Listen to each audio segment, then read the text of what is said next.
Welcome sa Panlasang Pinoy! Ngayong araw na to'y magluluto tayo ng pansit, canton at bihon. Ito yung version kung saan pinagsama natin yung parehong noodles. Maihahalin tulad din natin ito sa isang masarap na pansit sa Visayas na kung tawagin ay bami. At ito yung mga ingredients na gagamitin natin para dito. Pansit bihon, pansit canton. Gagamit din tayo dito ng sariwang hipon, ng karne ng baboy na hiniwa ng maninipis, ng repolyo, carrots, ng green beans o Baguio beans, ng manok na shredded. Pinakuluan na natin ito. Kailangan din natin dito ng parsley, ng soy sauce o toyo, ng sibuyas, bawang, at syempre, ng Knorr Shrimp Cube. Bukod dito, gagamit tayo ng tubig, ng ground black pepper, at ng mantika.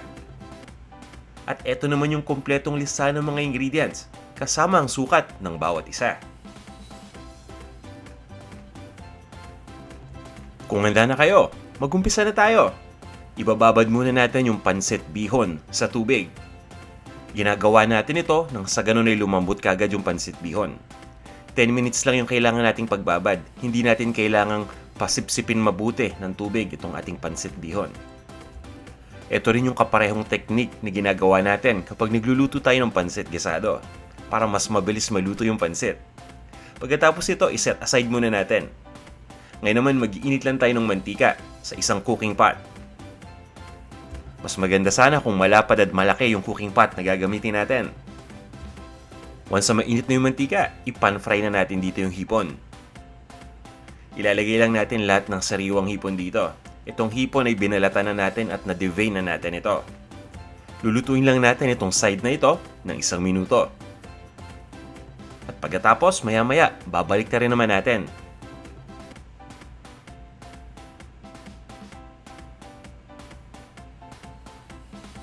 Pagdating sa kabilang side, lulutuin din natin ng kaparehong oras, 1 minuto rin.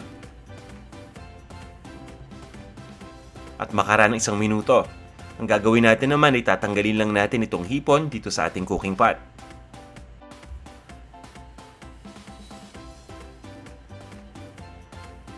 Ililipat lang natin muna ito sa isang maliit na bowl o plato.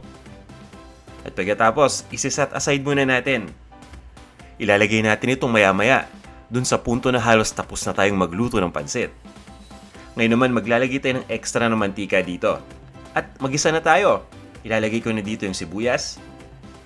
Ang gamit ko dito ay dilaw na sibuyas. Pwede rin kayong gumamit ng puting sibuyas dito. At maglalagay na rin tayo dito ng bawang. Itutuloy lang natin ang pag-isa dito sa sibuyas at sa bawang hanggang sa lumambot na yung sibuyas. At pagkatapos ay ilalagay na natin dito yung karne ng baboy na hiniwa lang natin ng maliliit na peraso.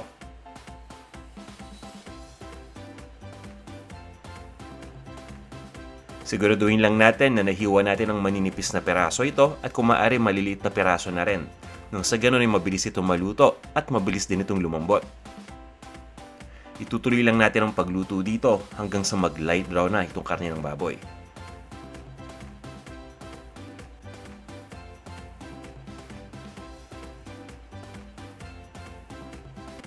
At sa puntong ito, ilalagay na natin yung shredded chicken.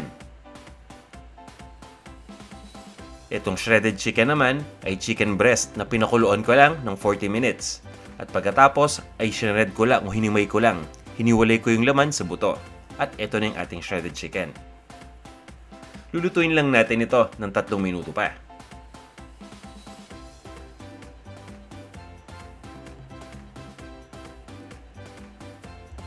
Maglalagay lang tayo dito ng seasoning. Simple lang ang gamit ko dito, toyo o soy sauce.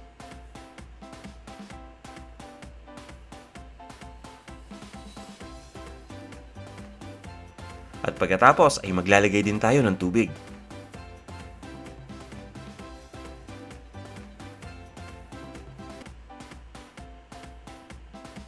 Haluin lang natin ito. At pagkatapos ay papabayaan lang natin kumulo yung liquid.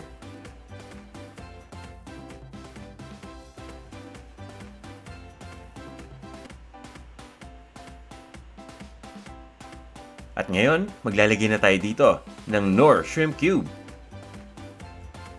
Madalas akong gumamit nito sa pansit at sa iba pang mga niluluto kong dishes nang sa ganon ay maging buong buo ang lasa ng hipon dito. Haluin lang natin ito. At pagkatapos ay tatakpan lang natin itong ating cooking pot. Itutuloy lang natin ang ating pagluto gamit ang mahinang apoy ng 20 minutes. Pwede rin kayong magdagdag ng tubig kung sa tingin ninyo'y kinukulang na ito, pero huwag sanang marami ang paglagay. Sa puntong ito, handa na tayo para ilagay pa yung ibang mga ingredients natin. Haluin lang muna natin itong ating mixture dito. At ihanda na natin yung parsley. Ito yung sariwang dahon ng flat leaf parsley na hiniwa lang natin. Napaka-importante ng parsley sa akin para sa pansit dahil nakakatulong ito na pampalasa at pampasarap. Ilalagay na rin natin dito yung carrot,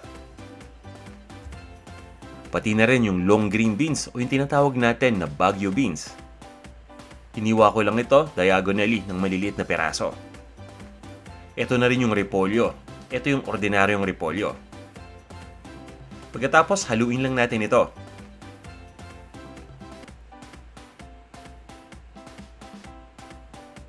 At dahil kailangan nating mailuto yung gulay ng konti, tatakpan muna natin itong ating cooking pot.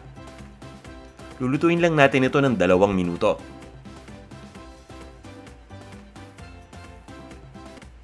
At makaraan ng 2 minuto, ready na tayo para ilagay dito yung pansit canton.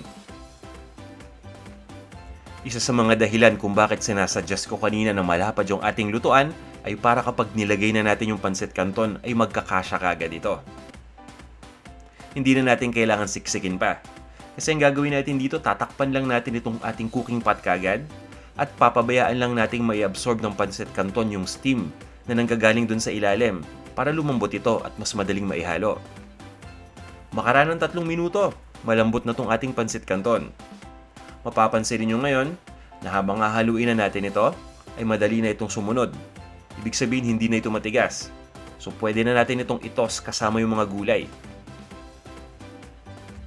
Ituloy lang natin yung paghalo dito, pero dahan-dahan lang.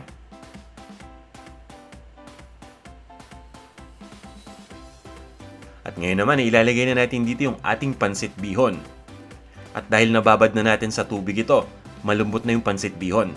Madali na ding maitos para maihalo sa pansit canton at dun sa ibang mga ingredients pa na nandito sa ating cooking pot.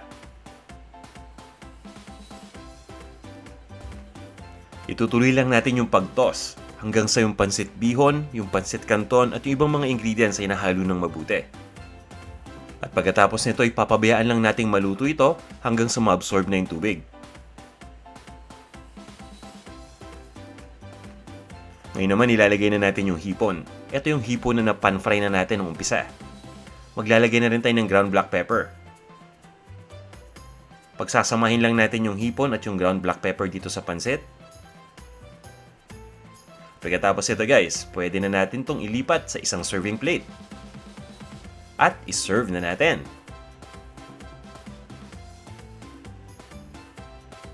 Maraming salamat sa pagnood nitong ating pansit canton at bihon video. Sana'y may napulot na naman kayong bagong kaalaman o ideya sa pagluto ng pansit. Huwag niyo sanang kalimutang i-like itong ating video. At sana'y mag-subscribe kayo dito sa ating Panlasang Pinoy YouTube channel nang sa ganun ay ma-notify kagad kayo kung may bago tayong video na in-upload. Ito na ang ating pansit canton at bihon. Tara, kain na tayo!